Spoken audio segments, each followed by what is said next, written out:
ચાલો આપણે આપણા ચેપ્ટરમાં આગળ વધીએ. આજનો આપણો આ વિડીયો આપણા જે ચાલે છે ચેપ્ટર એના માટે લાસ્ટ વિડીયો રહેશે. મીન્સ કે આજે આપણે ચેપ્ટર નંબર 6 કમ્પ્લીટ આપણું થઈ જશે. તો બહુ નાનો અમથો એક પોઈન્ટ સમજવાનો છે, એને સમજીએ સાથે સાથે એના દાખલા સમજીએ. તો એના દાખલા અને થિયરી ઇમ્પોર્ટન્ટ છે. મીન્સ કે સ્કૂલ લેવલ પર અને JEE નીટ લેવલ પર બી એના ક્વેશ્ચન આવી શકે છે. ચાલો તો સમજો. હવે આપણે સમજવાના નિરપેક્ષ એન્ટ્રોપી અને ઉષ્માગતિશાસ્ત્રનો આપણો છેલ્લો નિયમ એટલે કે ત્રીજો નિયમ. ચાલો તો સમજીએ નિરપેક્ષ એન્ટ્રોપી અને ઉષ્માગતિશાસ્ત્રનો ત્રીજો નિયમ શું છે. હવે સમજો, બહુ શોર્ટ એન્ડ સિમ્પલ તમને સમજાવવાનો પ્રયત્ન કરું. ત્રીજો નિયમ શું કહેવા માંગે છે કે ભાઈ આપણી પાસે પદાર્થ હશે. એ પદાર્થ કોઈ પણ પ્રકારનો હોય, કોઈ પણ પદાર્થ મીન્સ કે એની અવસ્થા હોઈ શકે છે. તો એ પદાર્થમાં રહેલા જે કણો તરીકે પરમાણુ, અણુ કે આયન હોઈ શકે. કણો તરીકે શું હોઈ શકે? પરમાણુ પણ લઈ શકો, કણો તરીકે અણુ પણ હોઈ શકે, અથવા તો આયન પણ હોઈ શકે. તો આપણી પાસે જે પદાર્થ છે એ પદાર્થમાં રહેલા જે કણો છે, આ કણો શું કરતા હોય છે? શબ્દ લખું છું, જુદી જુદી પ્રકારની ગતિ કરતા હોય છે. આપણે આંતરિક ઉર્જામાં જોઈને આવ્યા છે કે આ જે પદાર્થના કણો છે એ રેખીય ગતિ બી કરી શકે છે, કંપન ગતિ કરી શકે છે, આંદોલન ગતિ કરી શકે છે, ભાઈ ભ્રમણીય ગતિ પણ કરી શકે છે. તો આ પ્રકારની ગતિને લીધે જે અણુમાં જે બંધ હોય છે એ બંધમાં એક જાતનો શું ઉત્પન્ન થાય છે? તણાવ ઉત્પન્ન થતો હોય છે. અને જેને લીધે તણાવને લીધે અણુ શું કરતો હોય છે?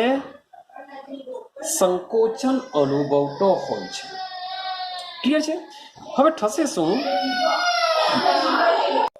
હવે જ્યારે પ્રણાલીનું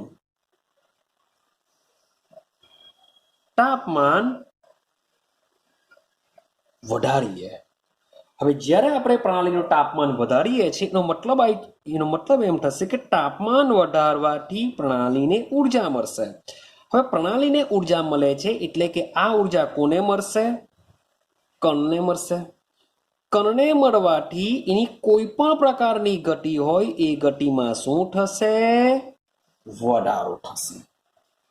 કોઈ પણ પ્રકારની ગતિ હોય એ ગતિમાં શું થશે? વધારો થશે.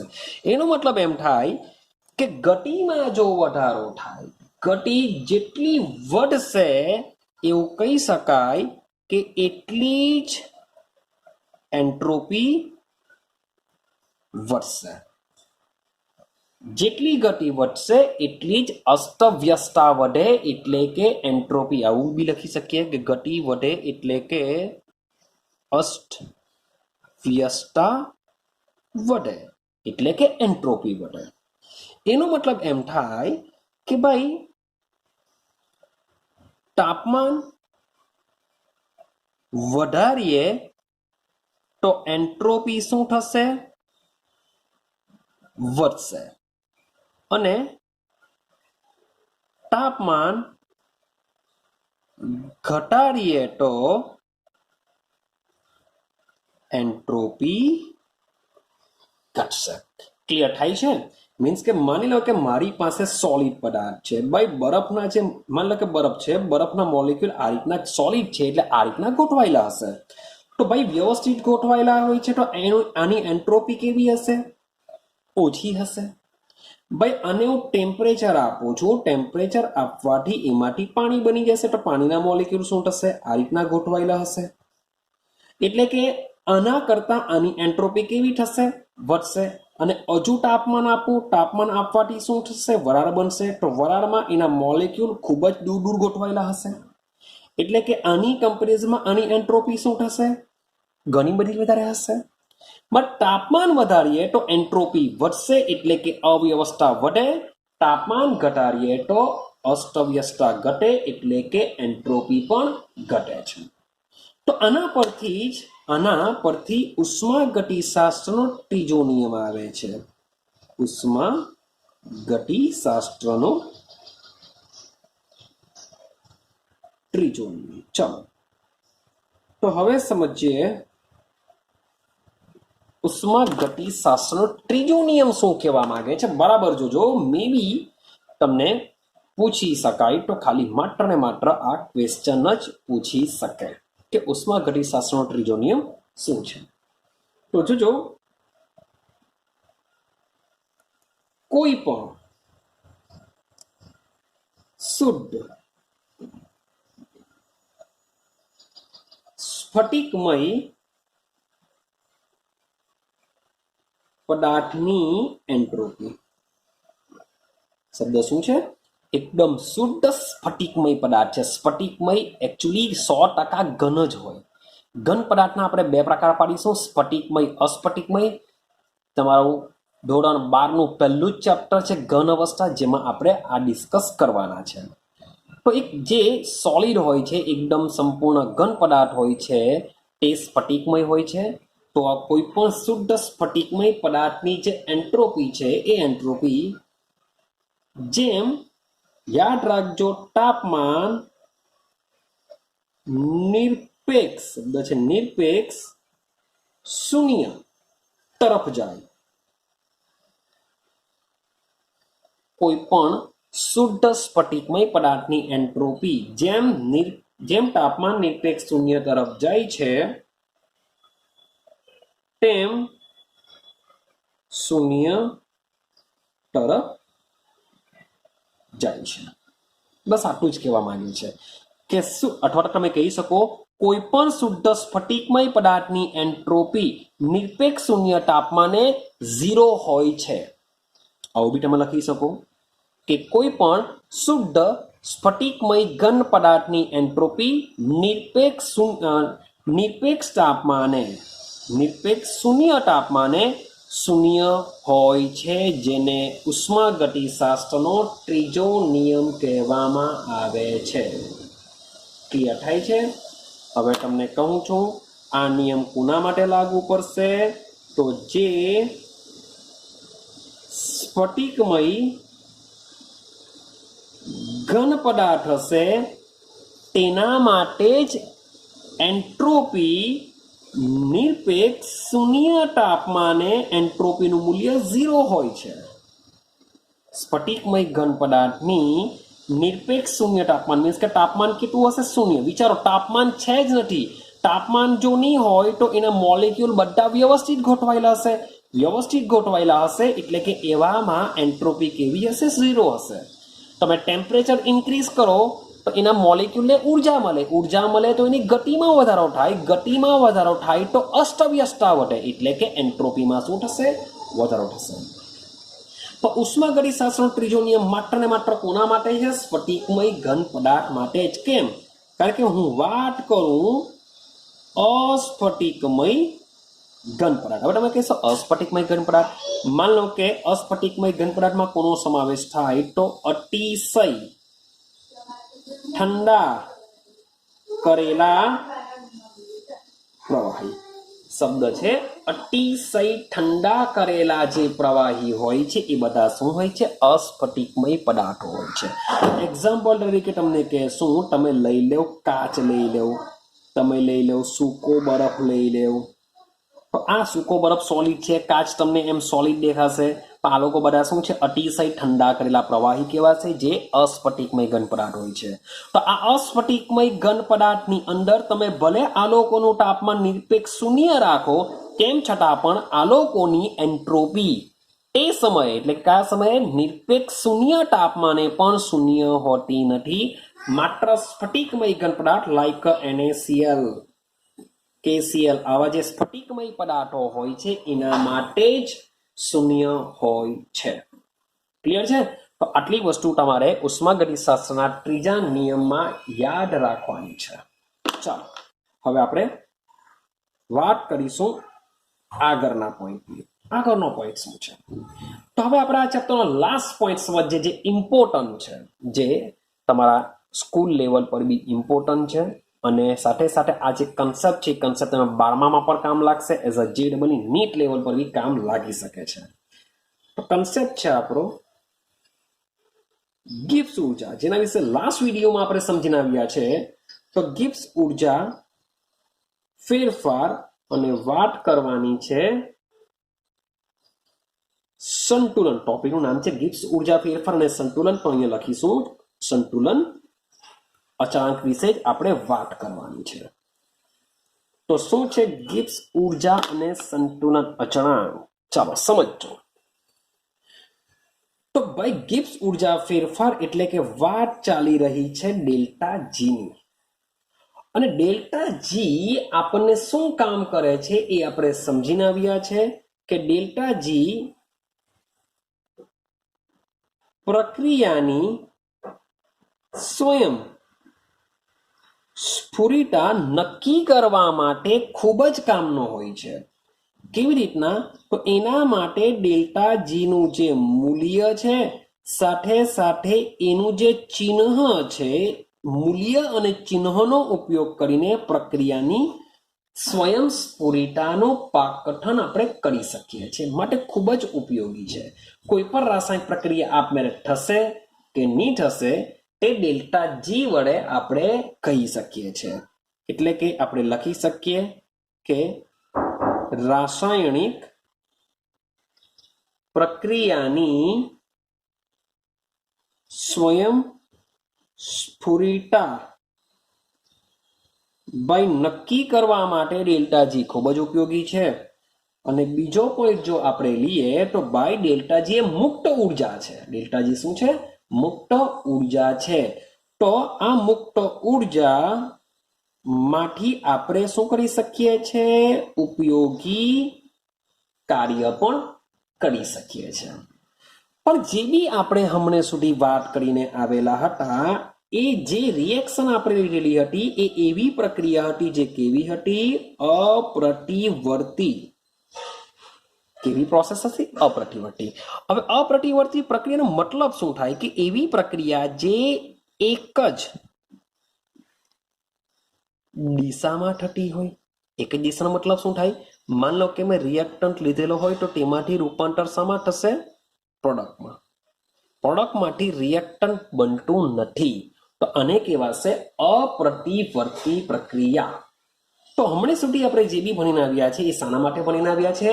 અપ્રતિવર્તી પ્રક્રિયામાં ડેલ્ટા જી નો ફેરફાર આપણે સમજીને આવ્યા છે.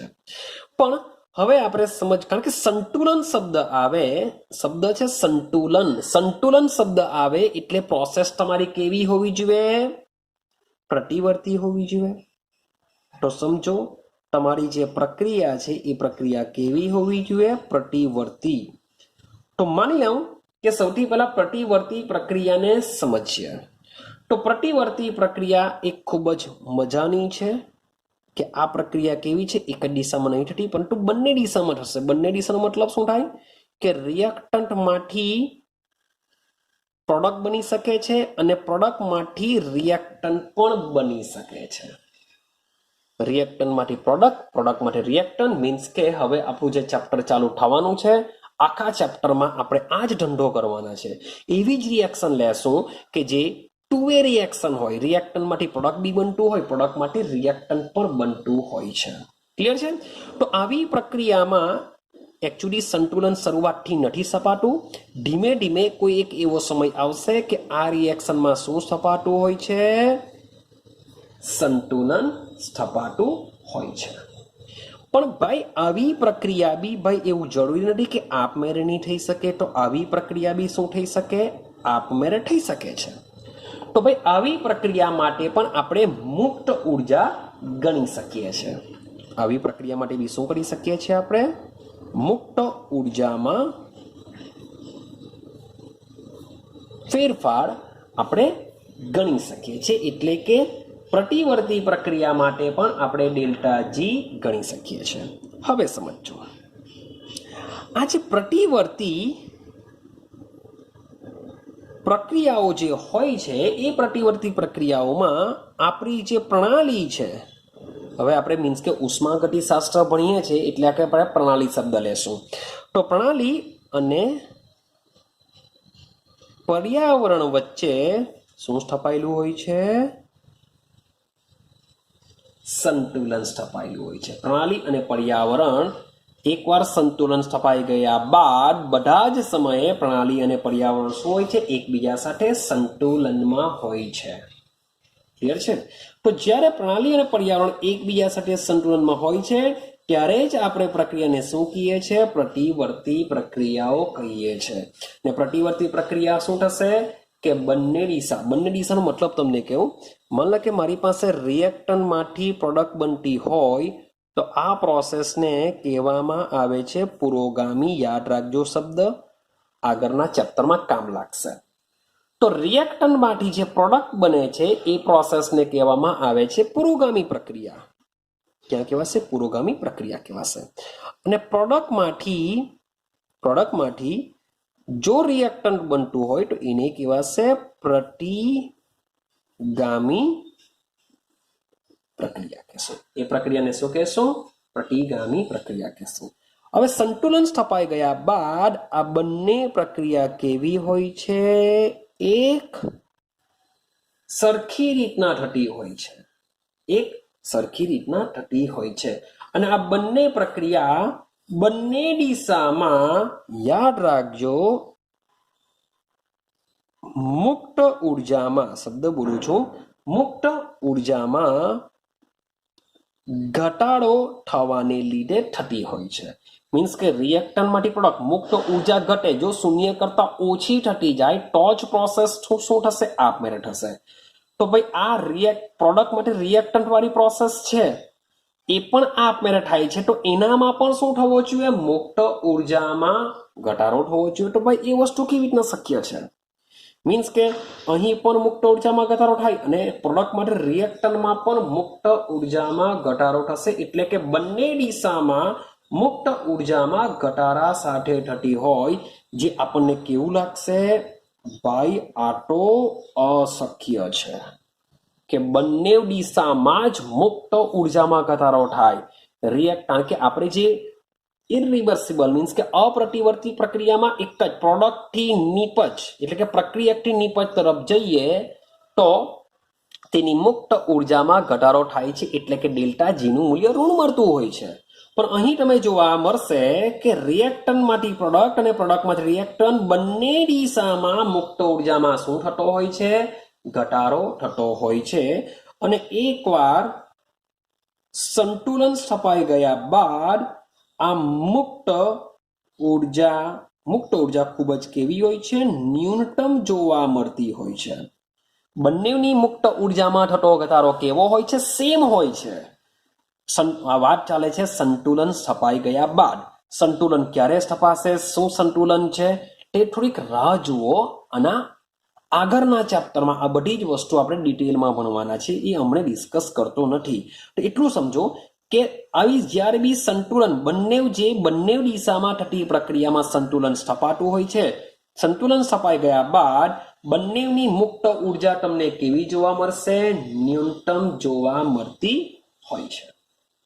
ક્લિયર છે? બંને બાય મુક્ત ઉર્જા એક સરખી જોવા મળતી હોય તો પ્રક્રિયાની જે મુક્ત ઉર્જામાં થતો ફેરફાર કેવો હોય છે? ઝીરો હોય છે। યાદ રાખજો કે જ્યારે પણ સંતુલન સ્થપાઈ ગયેલું હોય ત્યારે delta R G is equal two શું થઈ જાય?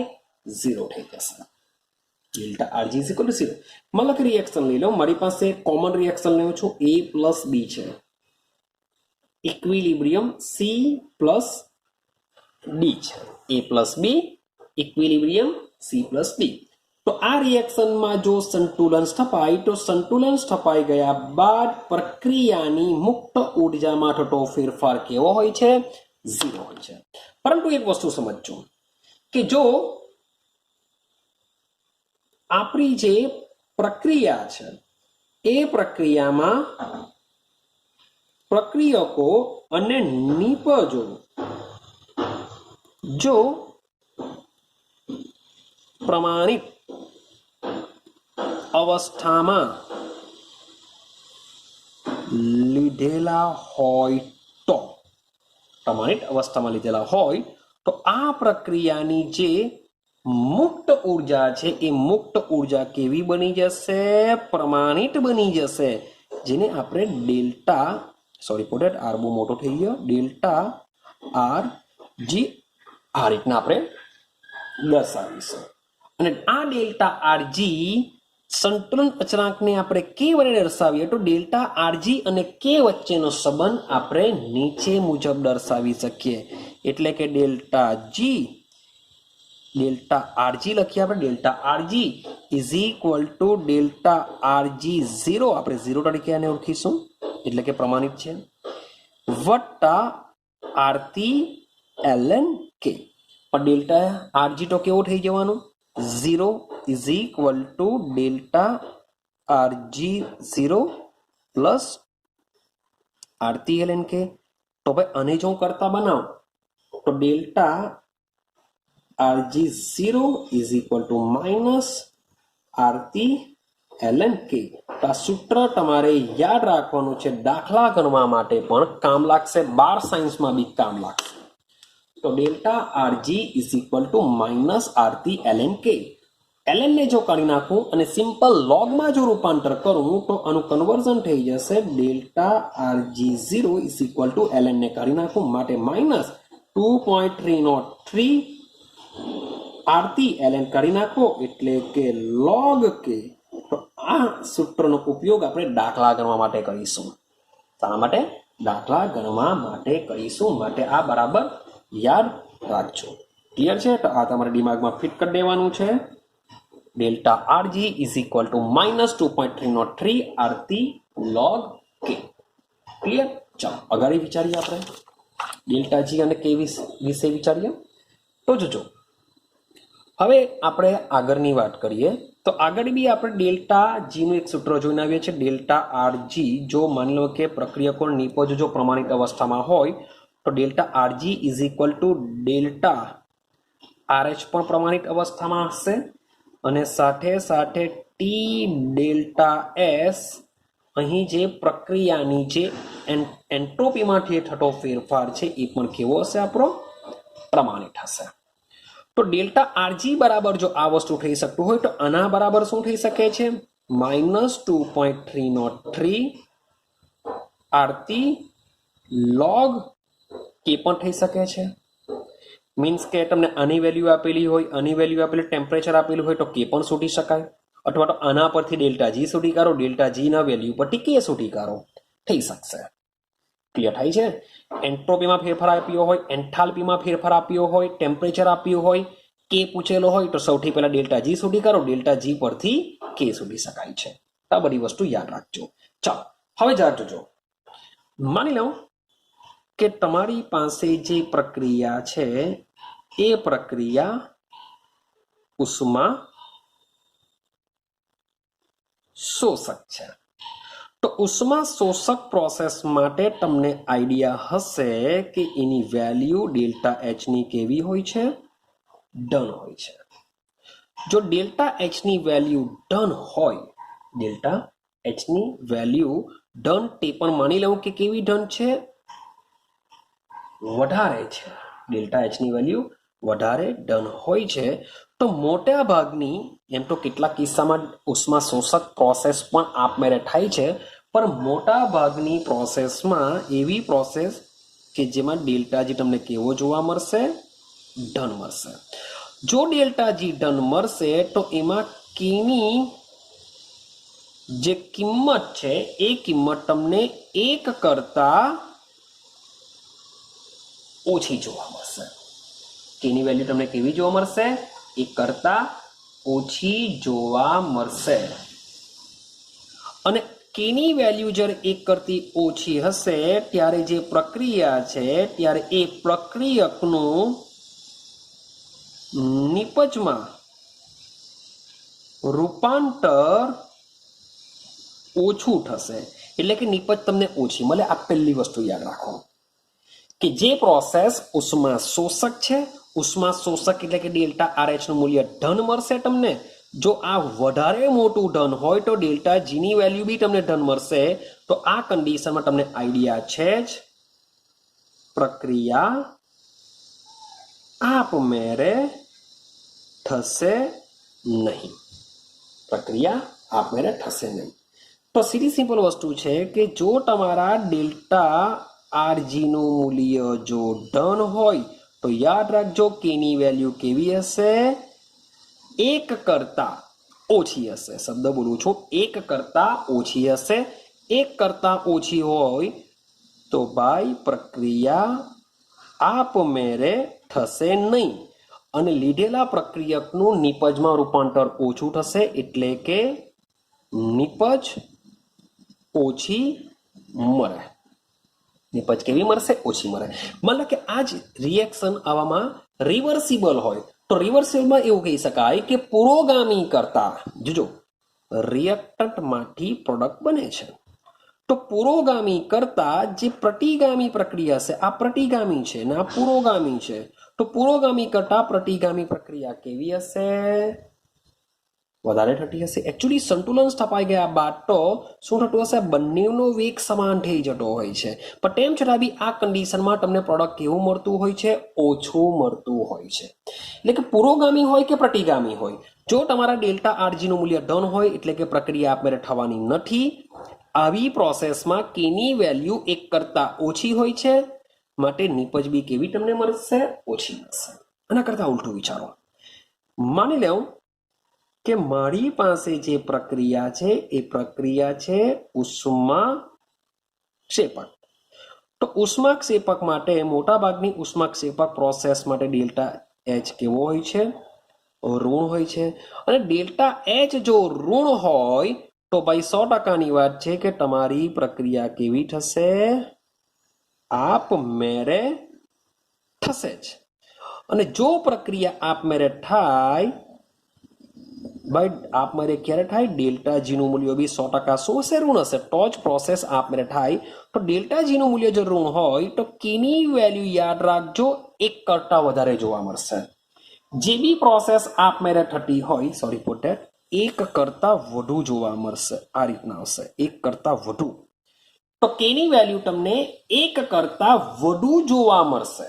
જો પ્રક્રિયા આપમેળે થતી હોય તો કેની વેલ્યુ 1 કરતા વધુ હશે ને જો કેની વેલ્યુ 1 કરતા વધુ હોય તો આવી પ્રક્રિયામાં નિપજનું પ્રમાણ તમને કેવું મળશે?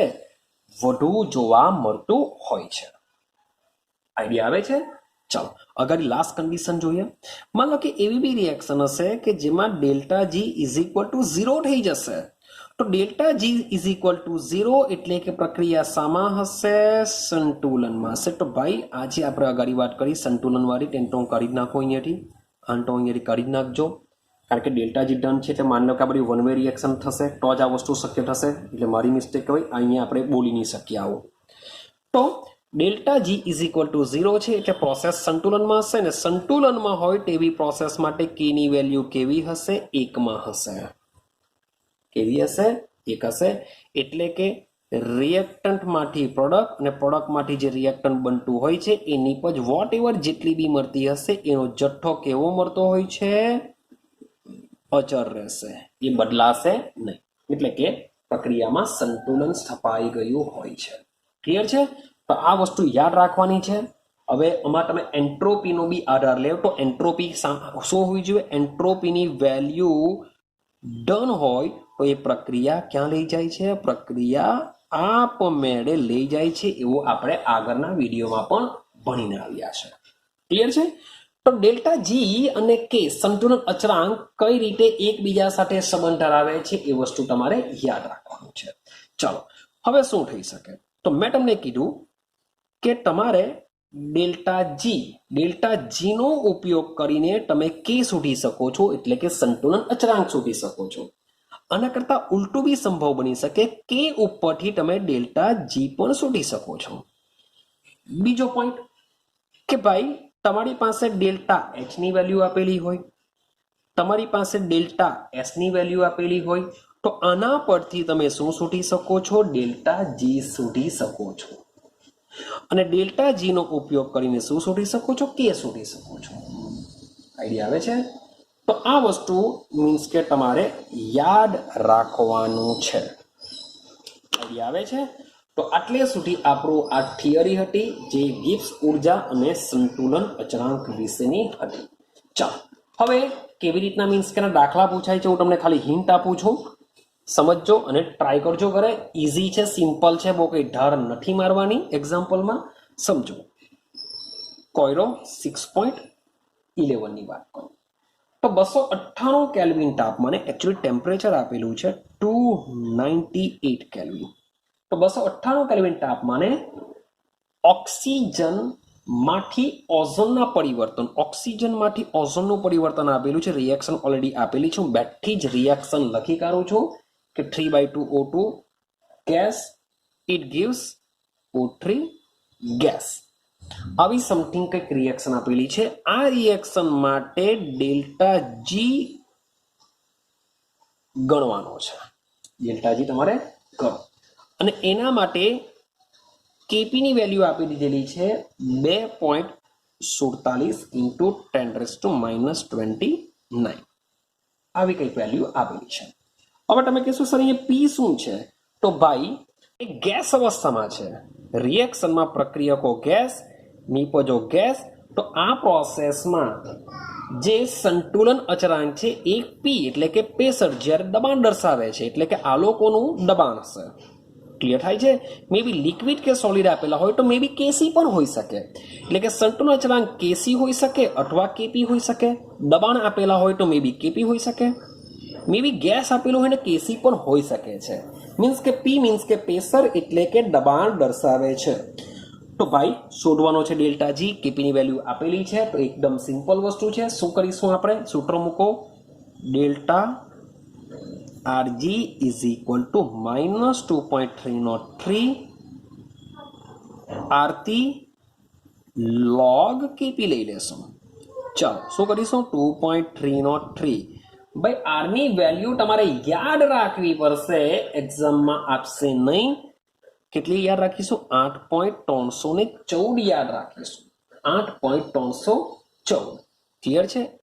ટેમ્પરેચર આપેલું છે 298 ગુણ્યા log 2.47 ઇન્ટુ 10⁻⁻29. હવે આ બધી વસ્તુનો તમે ઇઝીલી ગુણાકાર કરી દેશો. મેઇન સમજવાનું છે કે આનો log કેવી રીતના જોવાશે. એકચ્યુઅલી એને બ્રેકેટમાં લખી દો. તો મેઇન ખાલી આટલું જ સમજવાનું છે કે આનો log આપણે કઈ રીતના જોશું. ચાલો તો ભાઈ આનો વોટ એવર જે બી આન્સર આવતો હશે એ તમારો આન્સર હશે એવું સમજીને હું ચાલુ. હું માત્ર આને સમજાવું કે આનું log કેવી રીતના થશે. સમજો તો આને હું કાઉન્સની અંદર લઈ જાઉં તો શું થશે? log 2.47 અહીં ગુણાકાર છે તો થઈ જશે વત્તા. યાદ રાખજો કે કાઉન્સમાં જે વેલ્યુ છે અહીં ગુણાકાર આપેલા છે, તો બંનેને જો હું log લગાવું તો log 2.47 ગુણાકાર છે તેનો સરવાળો થઈ જશે. log અહીં બી 10 બેઝ, અહીં બી 10 બેઝ અને 10⁻⁻29. આ રીતનું થશે. હું માત્ર આનું જ બતાવું છું કે ભાઈ હજુ બી કેવું આની વેલ્યુ જે બી આવશે એ આગળ આવશે એ હું દર્શાવતો નથી, સમજીને ચાલજો. હું માત્ર આને સમજાવવા માંગુ છું. હવે શું કરો? log આનો જોઈ લે, 24 નો 7માં log જોઈ લે. વોટ એવર જે બી આન્સર આવશે અહીંયા લખી દો. 24 નો 7માં log જોઈ લે. એ જે બી આન્સર આવશે એ શું કરો? અહીં તમે મૂકી દેજો. હું હમણાં log જોવા નથી બેસવાનો, તો જરાક જોઈ લેજો. વત્તા હવે જોજો આ 10 નો બેઝ, આ જે વસ્તુ છે અગાડી આવી જશે એટલે કે -29 અને log 10/10 નો મતલબ થાય 1. ખબર પડે છે? log 10/10 નો મતલબ શું થશે 1. તો જે બી વેલ્યુ આવશે તેની સાથે તમારે આ માઇનસ કરવું પડશે, કારણ કે પ્લસ ઓર માઇનસ માઇનસ. તો જે બી વેલ્યુ હશે એની સાથે માઇનસ કરો, તમારો જે આન્સર આવશે એ અગાડી વાળા આની સાથે ગુણાકાર કરી દેવો તો તમારી વેલ્યુ ડેલ્ટા આરજી ની આવી જશે. ક્લિયર થાય છે? તો જે બી છે એ ખાલી કેલ્ક્યુલેશન તમારે કરવાનું છે, આન્સર આવી જશે. ચાલો અગાડી જઈએ. કોયડા નંબર 6.12 ને સમજાવવાનો પ્રયત્ન કરો કે શું છે. તો સેમ અહીંયા એક રિએક્શન આપેલી છે, ટ્વાઇસ NH3 ગેસ વત્તા CO2 ગેસ તો બનશે NH4 sorry for NH2 sorry for NH2 CO NH2 એટલે કે બનતું છે યુરિયા. એમોનિયાની કાર્બન ડાયોક્સાઇડ તે રિએક્શનથી બનશે યુરિયા એક્વિયસ ફોર્મ પ્લસ બનશે પાણી લિક્વિડમાં. તો અહીં પણ આપેલ તાપમાને પ્રમાણિત ગિબ્સ ઉર્જા ફેરફાર delta sorry for that R G આપી દીધેલો છે -13.6 કિલો જૂલ પ્રતિ મોલ. તો શોધવાનું છે સંતુલન અચળાંક, ને કેસી કહો કે કે કહો કોઈ બી કહો ચાલશે. તમારે સંતુલન અચળાંક કે શોધવાનું છે. તો સૂત્ર શું હશે? Delta G is equal to minus RT ln k. તો એની જગ્યાએ શું મૂકી શકાય? -2.303 આરતી લોગ ખાલી કે મૂકો કેસી મૂકો ચાલશે, ટેન્શન નહીં લેવો. ચાલો તો ભાઈ મારે શોધવાનું છે લોગ કે. ખાલી કે નહીં કરાય, લોગ કે સાથે જ રહેશે. તો લોગ કે બરાબર સૂત્રને કરતા બનાવો તો શું થશે? આ બધું ગુણાકારમાં છે, યાદ રાખજો, બધું ગુણાકારમાં, સાથે માઇનસ પણ છે, સાથે શું છે? માઇનસ પણ છે. તો આપણે શું કરીએ? આ બધું ગુણાકારમાં છે તો ડેલ્ટા જી ની નીચે લઈ આવીએ. તો delta G is equal to minus sorry for that 2.303 RT. થઈ ગયું આટલું? હવે તમે ચેક કરશો તો ડેલ્ટા જી ની વેલ્યુ જે આપેલી છે એ શામાં આપેલી છે? માઇનસમાં આપેલી છે. એ માઇનસ અને આ માઇનસ કેવા થઈ જશે? કેન્સલ થઈ જશે. તો વેલ્યુ મૂકતા જઈએ 13.6 છેદમાં 2.303. ચલો આર ની વેલ્યુ મેં તમને શું કરેલું છે? 8.314 યાદ રાખીશું. આ પ્રોસેસમાં ટેમ્પરેચર છે 298. તો સમજો તો તમે કેલ્ક્યુલેશન કરશો તો લોગ કે ની જે વેલ્યુ આવતી હોય છે એ છે 2.38. 2.38 આ શું છે? લોગ કે ની વેલ્યુ છે. તો તમારો આન્સર નથી આવી ગયો. એકચ્યુઅલી તમારે તો શોધવાનો છે કે, તમારે શું શોધવું છે? કે. તો આ લોગ જો તે બાજુ જાય તો એનું કન્વર્ઝન થઈ જશે એન્ટીલોગ ની અંદર, માટે એન્ટીલોગ બની જશે 2.38. માટે તમારે એન્ટીલોગ હવે જોવો પડશે 2.38 નો એન્ટીલોગ જોવો પડશે. તો કેવી રીતના જોશો? તો ભાઈ આનો એન્ટીલોગ કેવી રીતના જોશું? તો સમજો, પોઈન્ટની જમણી બાજુ જેટલા પણ ડિજિટ હશે તેનો એન્ટીલોગ જોવાનો. પોઈન્ટની જમણી બાજુ જેટલા બી ડિજિટ હશે, મીન્સ કે આપેલો છે 38, તો 38 નો 0માં એન્ટીલોગ તમે ચેક કરો. તો 38 નો 0માં તમે એન્ટીલોગ ચેક કરશો તો 2399 સમથિંગ એન્ટીલોગ છે. તો એક પોઈન્ટ આપણે શું કરીશું? કટ કરીશું, એટલે કે 2.39. હવે પોઈન્ટની ડાબી બાજુ જે પણ અંક હશે તેને 10 ઉપર ચડાવી દો. 2 છે એટલે 10 20 હટે તો 10 લખી દેતે.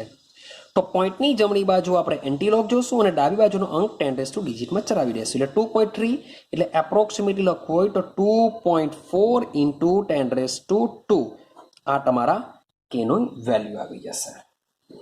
આઈડિયા આવે છે? તો ભાઈ આમાં સમજવાનું છે એન્ટીલોગ જોતા તમને આવડવું જોઈએ. ક્લિયર થાય છે? ચાલો એના લાસ્ટ કોયડો આપણે જોઈએ 6.13. એ પણ ઇઝી છે, થોડું ઘણું આમાં સમજવાનું છે, સમજજો. તો ભાઈ આપેલું છે 60°C તાપમાને નાઇટ્રોજન ટેટ્રોક્સાઇડ એટલે કે N2O4 50% વિઘટિત થયેલો છે. 50% વિઘટિતનો મતલબ એમ થાય કે N2O4 નું જો વિઘટન થાય તો બનશે NO2. સમીકરણ બેલેન્સ કરો તો અહીંયા મૂકવા પડશે 2. તો લખેલું છે કે અહીં N2O4 શું થાય છે 50% વિઘટિત થયેલો છે 50%. જો 50% વિઘટન પામે તો એનો મતલબ એમ થાય કે 50%નું NO2 માં રૂપાંતર થયું અને 50% જેવો છે તેવો જ તમને મળશે. હા કે ના? અને આ રિએક્શન માટે તમારે શોધવાનું છે ડેલ્ટા જી, પ્રક્રિયાની પ્રમાણિત મુક્ત ઉર્જા ફેરફાર તમારે શોધવાનો છે. આ રિએક્શન માટે ખાલી આપેલું છે 50% વિઘટિત થયેલો છે. ચાલો, તો એકચ્યુઅલી થશે શું? તો અહીંયા લખવી પડે આપણે કે શરૂઆતમાં મોલ લખીશું. ચાલો લખીશું, આ રિએક્શન લખ્યા બાદ લખીશું આપણે શરૂઆતમાં મોલ. તો શરૂઆતમાં માની લો કે આપણે 1 મોલ લીધેલો છે, તો અહીંયા 0 મોલ મળે છે. શરૂઆતમાં શું મળશે? 1 મોલ લીધેલો છે, તો કેટલું બને છે? 0 મોલ બનતો હોય છે. અને લખીશું આપણે સંતુલન, આપેલું જ છે રિએક્શનમાં સંતુલન સપાટું છે, તો સંતુલન સમયે મોલ. હવે સંતુલન સમયની વાત કરીએ તો આપણે માની લઈએ કે કેટલો ટકા આપેલો છે? 50% વિઘટિત આપેલો છે, એટલે કે આનું 50% વિઘટન થાય, એટલે કે ભાગ્યા 100 કરું તો 0.5 મોલ વિઘટન પામે છે એવું કહી શકાય. 50% વિઘટિત પામેલો છે એટલે કે 0.5 મોલ એનો શું પામ્યો હશે? વિઘટન પામ્યો હશે. તો માન લો કે આમાંથી 0.5 મોલ બન્યો હશે. આમાંથી કેટલો બન્યો હશે? 0.5 મોલ બન્યો હશે. શામાંથી? 1 માંથી. તો 1 માંથી તો એની આટલો મોલ ઓછા થવાના. શરૂઆતમાં 1 મોલ હતા, પછી આ બનવાની શરૂઆત થઈ, કેટલો બન્યો? તો 1 માંથી 0.5 મોલ બન્યો. 0.5 ક્યાંથી આવ્યો? લખીને આપેલું છે લોકોએ 50% વિઘટિત થાય છે. 50% એટલે કે 0.5 મોલ વિઘટન પામે છે. તો 1 માંથી એટલા શું થઈ જવાના? ઓછા થઈ જવાના. આટલું ક્લિયર થયું? ચાલો, તો માટે સમજીએ આપણે સૌથી પહેલા આપણી પાસે મોલ છે, બંનેના મોલ છે, તો એના પરથી શું શોધી કાઢીએ? મોલ અંશ શોધી કાઢીએ. તો મોલ અંશ શું થશે? તો સમજીએ, તો XN2O4 ના મોલ અંશ શોધીએ. તો XN2O4 ના મોલ અંશ શું થવાના? તો ભાઈ સંતુલન સમય મોલ કેટલા છે? 1 - 0.5, 1 - 0.5. અને કુલ મોલની વાત કરીએ તો શરૂઆતમાં N2O4 ના 0.5, N2O4 ના 1 હતા અને NO2 માટે કેટલા બન્યા? 0.5. એટલે ટોટલ મોલ કેટલા હશે? N2O4 ના મોલ 0.5 મોલ, એટલે કે કુલ મોલ. N2O4 ના મોલ 1 હતા, NO2 ના મોલ કેટલા છે? 0.5 છે. આઈડિયા આવે છે? તો આન્સર આવશે 0.5 ના છેદમાં 1.5. આ મેં શું શોધી કાઢ્યું? XN2O4 ના મોલ શોધી કાઢ્યા. સેમ એ જ રીતના હવે આગળ જ વાત કરીએ. NO2 નું મારે કામ નથી, એટલે હું XN2O4 ની જ વાત કરું. હવે આનું આંશિક દબાણ શોધી કાઢો. દબાણ શું થશે? તો આંશિક દબાણ PN2O4 બરાબર થાય, આ જે મોલ અંશ જે મળેલા છે એ મોલ અંશ સાથે દબાણ ગણી કાઢીશું, એટલે કે X × P.